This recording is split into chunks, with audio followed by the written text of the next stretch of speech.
Bart Hannaman, JH Operating. Appreciate you joining the program here today. JH Operating. Talk to me a little bit about what you guys are doing and how you're involved with oil and gas companies, petroleum industry. Well, first of all, I appreciate you letting us come on here and talk to you. But so what we do mostly is engineering consulting, not exclusively. We do a little bit of site supervision, both on the construction side and the well workover side of the world. And then as an engineering company, mostly we've done a lot of things on the facility side, but we do quite a bit of downhole engineering as well. You guys are out of Billings, Montana. Do you have any other locations, or is that enough for now? That's enough for now, I suppose. No, but we're based out of Billings, and then we do have an employee down in Wyoming. Oh, you do? Okay. I was going to ask you, are you in many shale plays, or are you just kind of around that Billings area? That what do they call it? The Rocky Mountain region? No, sir, we only work shale, basically. That's not, it's not that we only want to work shale, but we have a fair share of experience in the Bakken, the Eagleford, gaining some experience in the Powder River, and have worked the Delaware as well. Delaware down in Texas. In Texas. You like? I always have to clarify that because I think I tricked myself on that first one. I went, "There's shale plays in Delaware," and then I have to take a step back and say, "No, Delaware play, you idiot." Okay. Anyway, okay. So you basically will go anywhere, but you're just doing shale plays right now. You gotta get your what do they walk before you crawl, if you will, because you aspirations doing beyond that. But talk to me a little bit about how your year went. We're doing kind of year end interviews, and everybody's year is different. Different perspectives. The frac sand guy is going to be different from the engineering guy. And Sure. and then the solution, the cleanup people. Everybody's got a different type of a year, but over the 2009, was there anything that stood out to you, either a story or a trend or an issue or something like that you guys are keeping an eye on or just process through? It was definitely an interesting year with the fluctuations in the oil price. So, in working with our clients, and when everything from money is no option, let's go get this done on schedule, to money is everything, you know, we need to make sure every dollar is spent very intentionally. Um, so yeah, that's how the year went for sure. Um, That's a for great way to us, put it, by the way. Money is no option to money is everything. That sums up the year right there, I think. yeah, yeah, yes, sir. I mean, and because it switches that quickly. It really does. I mean, when we were up at 70, everybody was getting pretty doggone excited, and then by August it was back in the 50s, right? So, Right. but So, looking at 2020, how are you guys looking at positioning yourself for next year then? so far so good. We have some projects already in the pipeline, so very excited about that. Most of them are down in Texas, Delaware Basin, although working with some Powder River operators, equally as excited about that. Um, and uh, the rest of us just hustling.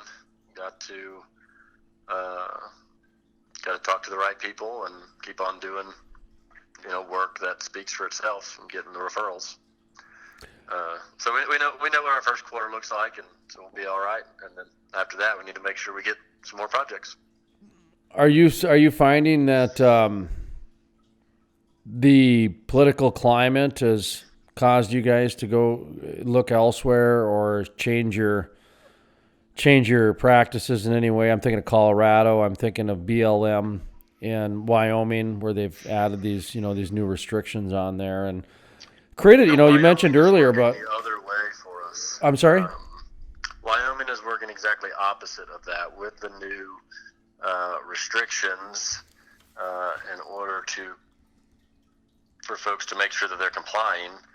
Um, that's when they're looking to consultants to say, "Hey, have you done this before?" And when that answer is yes, um, you're in a really good boat. Alternatively, even if the answer is no, hey, I have the time. I'll look into it for you. And a lot of the operators are already running lean. So when a set of new regulations come in, at least temporarily until people figure it out, kind of what the new rules are, people are drowning in the new rules, so they bring in some extra help, at least temporarily. So, and that's where our business is coming from, actually, in the powder. Oh, no kidding. So that's created some opportunities for you guys. That's right. And then obviously those will create additional opportunities. That's the idea behind it. So we hope so. Sure, make a good name at that company, and then when they have either a small or large project that they don't have the bandwidth for, then hey, we can give that engineering company a call that we used last time. They did a good job.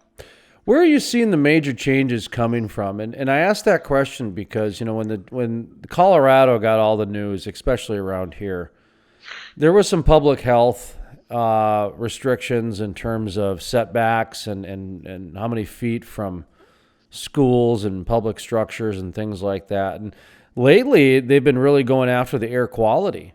And so when and both of those have to do with regulations and restrictions. In the Wyoming Powder River BLM areas, and maybe any other knowledge you might have behind it, where are you seeing the restrictions changing and some of the, I guess, the emphasis, if you will?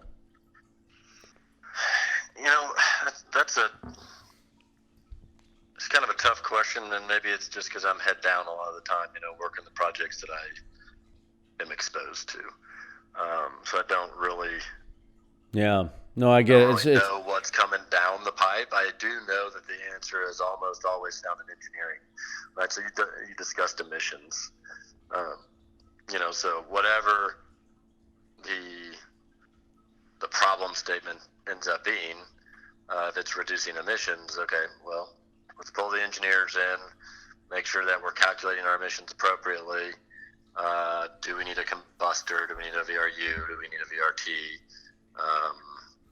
What does that look like? If we drop in a lact, we've decreased our emissions again. So, it's a lot of this, the same, it's a different lollipop, the same flavor a lot of the time with the Sure. No, terrible analogy, and I apologize immediately. Well, it does make sense because it to me it sounds like a lot of the same, but you need to come up with a new way. And that's right. All I thought was, a new Barbie or a Barbie with a new hat. That's all was what I thought of when you were talking. Actually, that's what I thought of, and so that was an old Simpsons thing. It's obviously a different story, right? It's hard. You can't engineer your way around an offset. But and that's okay because, even what we do, part of our marketing in 2020 is we have to reinvent energy, and that's kind of what I'm hearing here is that. Basically, they're saying we've got to get the emissions down. We've got to get this down. We've got to, get public scrutiny down, if you will. So we've got to. I mean, there's a lot of areas that need to be reinvented. To be honest, I mean, there was and I bring this up a lot, and because I think 2020 is going to be a very important year for oil and gas. I think it's going to be the most important year in its history. To be honest, When I started doing some speaking this summer at some conferences about the state of energy and kind of giving a gut check about, we just had the greatest 10-year history in industry's history. I mean, $100 oil, man, $100 oil. We spent more money. We made more money than any other 10-year period in history. Let's take a look at what happened.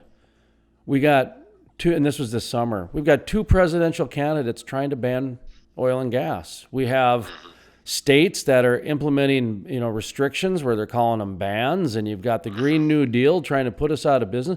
We got to really start doing things differently because we've spent more money and made more money over the last 10 years than any other period in history, and that's when the bans are coming. That's when, this is happening. So I think everything's on the table to reinvent, honestly. And so what I'm hearing is that that's what they're doing out in the field. Is it's even bled into there to where they're saying, hey, this is not new. We need to reduce emissions. So what do you got?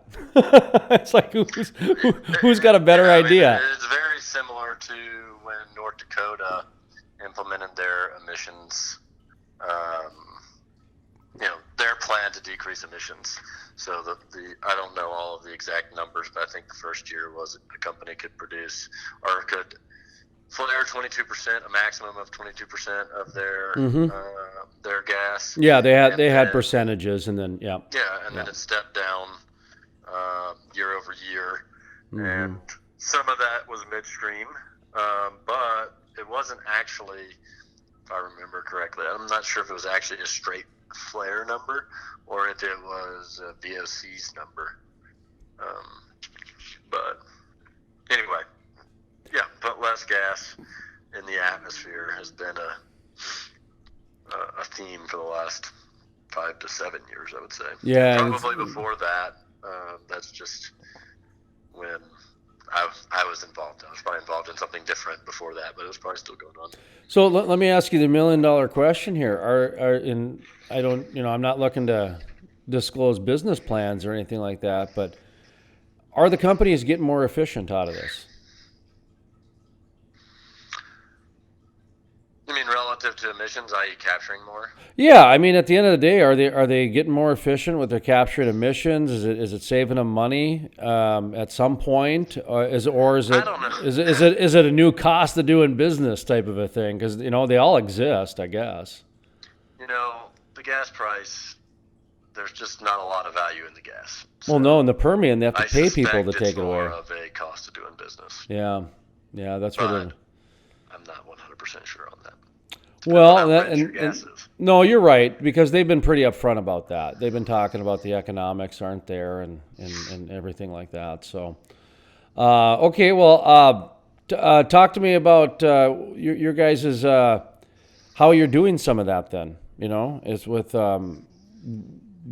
these companies. You're matching up certain things, but are they being able to utilize it and then replicate it to the other areas, other well sites, and etc.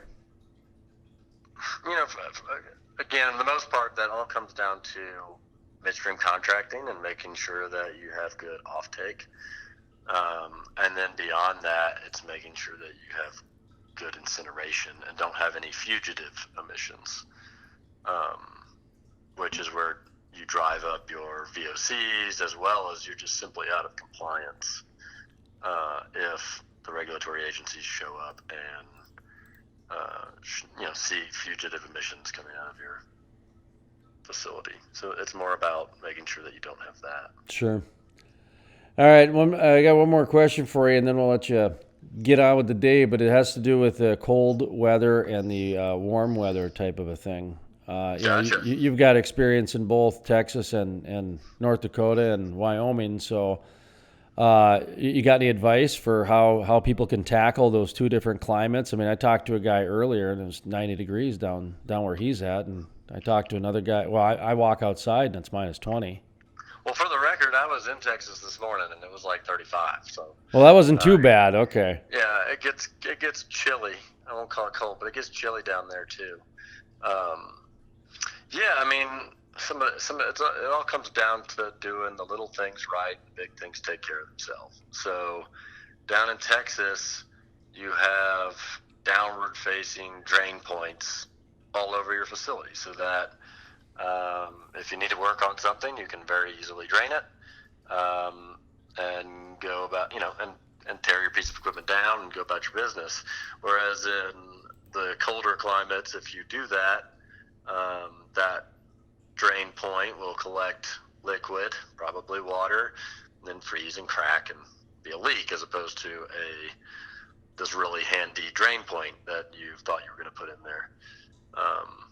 And then the other one comes down to proper insulation, whether that's a building or heat tape and trace.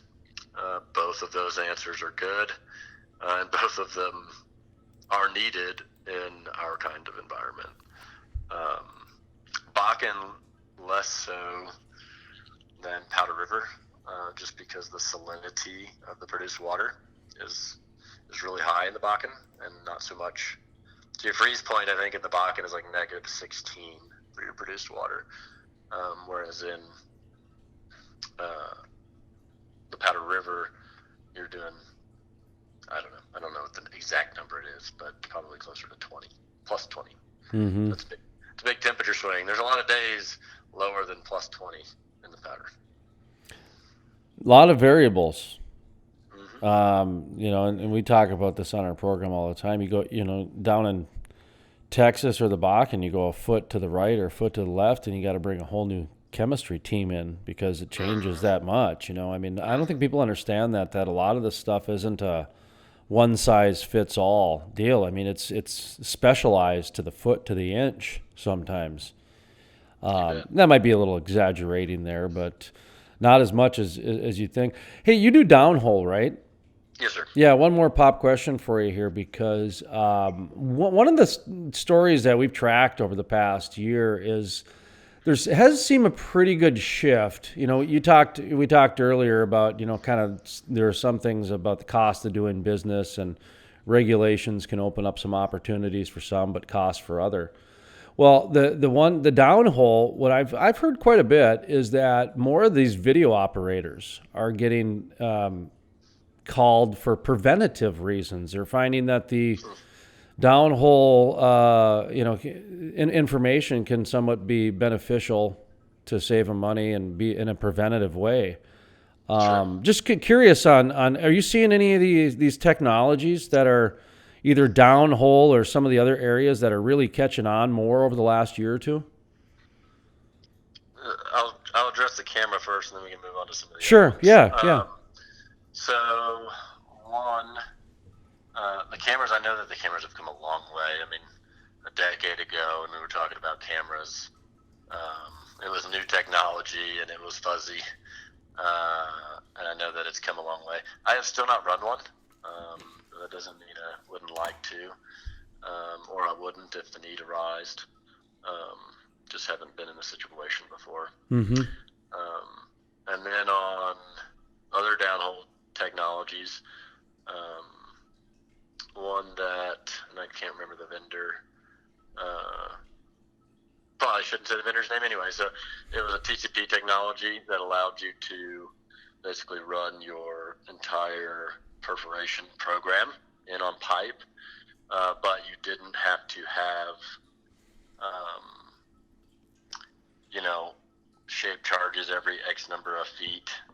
It was actually actuated via a pressure trigger. So you just drop a little ceramic ball, just like if you're doing a motor disconnect, and that actuates the guns.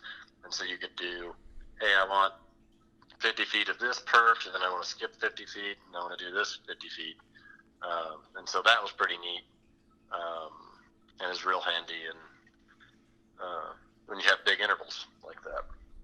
But that's actually, we've done it in horizontal wells on a recomplete, so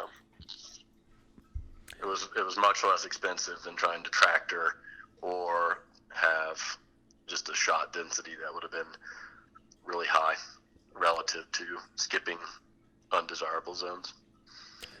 Well, I like to give people the last word, so kind of that way the question isn't framed by me. But anything we left out, anything that you want to reiterate, anything you want people to know about what you guys are doing in the energy industry, feel free, because the floor is yours, sir. Gotcha. I appreciate it. No, again, thanks for having us on. We're excited about 2020. We think it's going to be a good year of not necessarily production growth, but good year of projects and certainly a lot of change in the industry, but I think it's going to be good change. One side note on a comment that you said earlier, the more places that lock us out, the higher the oil price will be, the more lucrative it will be for those of us still in the industry, and fun. So, yeah, don't forget to have fun, I guess.